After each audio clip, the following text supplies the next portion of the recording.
कई बार ऐसा होता है कि पेशेंट को बैक पेन होता है और वो कई बार ऐसे नॉर्मल पहलवान वगैरह के पास चले जाते हैं और वो ऐसे रिलीज़ करते हैं, उनको आराम आ जाता है। हाँ। ठीक है, तो वो आराम इसलिए आता है क्योंकि यहाँ पे जो मसल है ना वो बहुत स्टिफ हो जाती है, उन पे लोड बहुत ज़्यादा बढ़ रहा होता है। ठीक है, तो वो जैसे ही रिलीज़ करते हैं, ठीक है, तो वहाँ से लोड जैसे ही कम होता है और वो जाके वहाँ पे पट्टी बांध देते हैं तो उन्हें आराम पड़ जाता है। हाँ। लेकिन यहीं पे कुछ केसेस में ना ये ख़राब हो जाता है।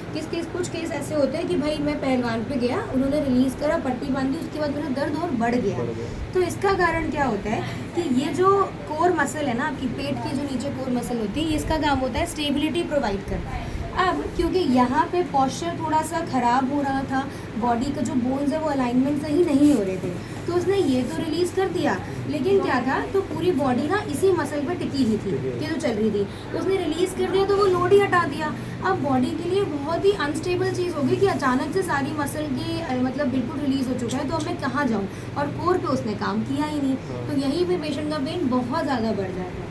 तो कभी भी जब हम जैसे हम रिलीज़ करते हैं, अगर मुझे दिख रहा है कि देखो बहुत ज़्यादा डिप है यहाँ पर, ठीक है, मुझे पता चल रहा है इरेक्टर स्पाइन और जो भी यहाँ मसल्स हैं वो स्टिफ हैं, लेकिन ऑन द कॉन्ट्ररी मैं जैसे ही यहाँ रिलीज़ करूँगी, मैं उसी के साथ साथ पेशेंट को कोर की स्ट्रेंथनिंग पे डाल दूँगी।